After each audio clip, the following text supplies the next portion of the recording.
நீ குக்கரில் கோதுமை களி செய்ய போகிற. அதுக்கு இந்த கப்பில் 2 கப்பு கோதுமை மாவு எடுத்துருக்கிறேன். 2 கப்பு கோதுமை மாவுக்கு 4 கப்பு தண்ணி ஊற்றி கரைச்சிக்கலாம். 1 கப்புக்கு 2 கப்பு தண்ணி, 4 கப்பு தண்ணி ஊற்றி கரைச்சிக்கலாம். அப்புறம் குக்கரில் எப்படி செய்யணும்னு காமிக்கிறேன். இப்படி ஒரு சட்டி வச்சுக்கோங்க, பாத்திரமா சட்டி ஏதோ ஒன்று. அதில் மாவு போட்டுக்குங்க. 4 கப்பு தண்ணி ஊற்றி கரைச்சிக்கலாம். கட்டி இல்லாத கரைச்சிக்கலாம்.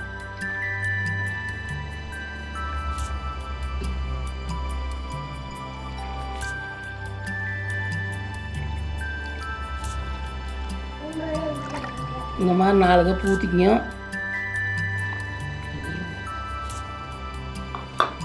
நீ கரைச்சிக்கலாம். ஒரு விக்ஸ் வச்சு கட்டி இல்லாத கரைச்சிக்கணும். நல்லா கரைச்சிட்டு காமிக்கிறேன். இந்த அளவு கட்டி இல்லாத கரைச்சிக்கோங்க. நீ அடுப்பில் வச்சு கைவிடாத கிளறிக்கலாம். அடுப்பு பற்ற வச்சு நீ அடுப்பில் வச்சுக்கலாம்.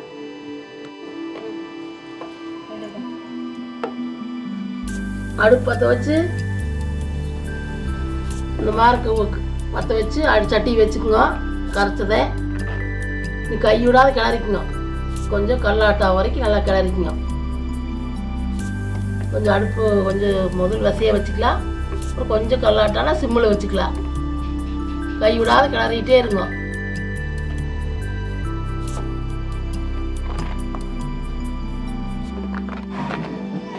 இப்படி கைவிடாத கிளறிக்கிட்டே இருங்க. கட்டி வேறு மாதிரி தான் இருக்குது. இழுத்து இழுத்து கிளறிக்குங்க. கரண்டி எப்படியே சைடு இழுத்து இழுத்து கிளறிங்கன்னா கட்டி உடஞ்சிரு. இந்த மாதிரி நல்லா கெட்டியாக வரைக்கும் கிளறிக்குங்க.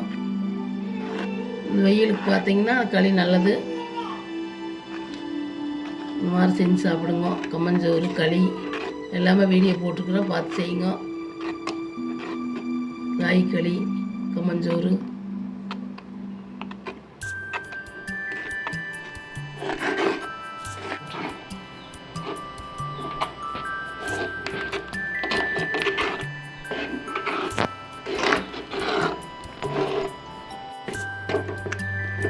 நல்லா கிளறிக்குங்க. கட்டி ஆகிற மாதிரி தான் இருக்குது. நல்லா இழுத்து இழுத்து கிளறிக்குங்க. நல்லா கெட்டி ஆகிற வரைக்கும் கிளறிக்குங்க. அடுப்பில் சிம்மில் வச்சு கிளறிக்குங்க.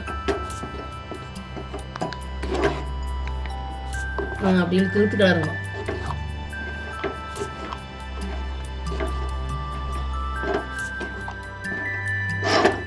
கிளறி காமிக்கிறேன். இந்த அளவுக்கு ஆன உடனே ஆஃப் பண்ணிடலாம். கல்லாட்டம் ஆயிடுச்சு. இன்னும் கொஞ்சம் கிளறி எல்லாம் தொடச்சி மூடிக்கலாம். நீ அடுப்பு ஆஃப் பண்ணிடலாம்.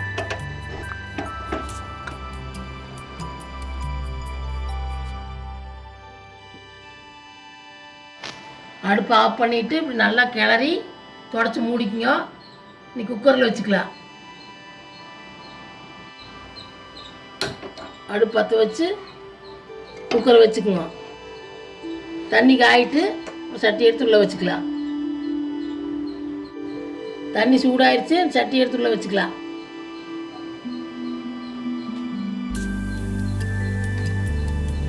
நீ மூடி போட்டு ஒரு 6 விசில் விட்டுக்குங்க. 6 விசில் வந்ததுக்கப்புறம் பார்க்கலாம்.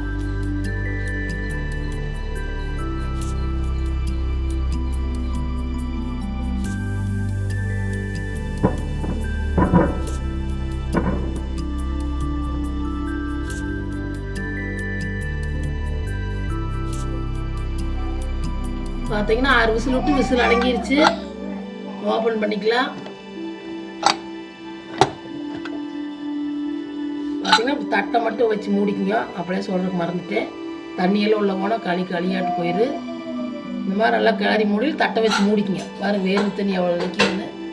இது எடுத்து அக்கட்டை ஊற்றிடலாம். உள்ளே போய்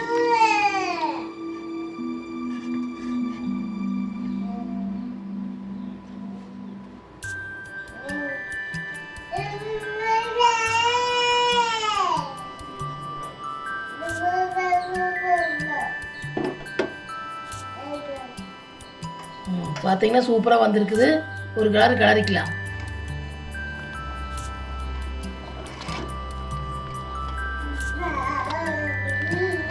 இன்னும் சூடார கல்லாட்டாயிரு கோவில் கிளி. கொஞ்சம் சூடாக இருக்கிறனால கொஞ்சம் தண்ணியாட்டு தெரியும். இன்னும் சூடார சும்மா வெண்ணெய் மாதிரி ஆயிரு. இது மாதிரி இப்படியே வச்சு கடலை சட்னி, தக்காளி குழம்பு, பருப்பு சாம்பார் எல்லாம் நல்லா இருக்குதுக்கு சாப்பிட்லாம். இப்படி தண்ணியில் ஓட்டிங்கன்னா நாளைக்கு சாப்பிட்லாம். தண்ணியில் ஓட்டு உருண்டை பிடிச்சி வச்சிட்டிங்கன்னா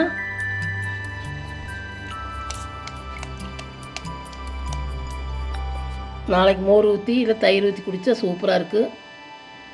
இந்த அளவு ஓட்டு நீங்களும் செஞ்சு பாருங்க. குக்கரில் சீக்கிரம் செஞ்சிடலாம். செஞ்சு பார்த்து வீடியோ பிடிச்சிருந்தா லைக் பண்ணுங்கள், ஷேர் பண்ணுங்கள், சப்ஸ்கிரைப் பண்ணுங்கள்.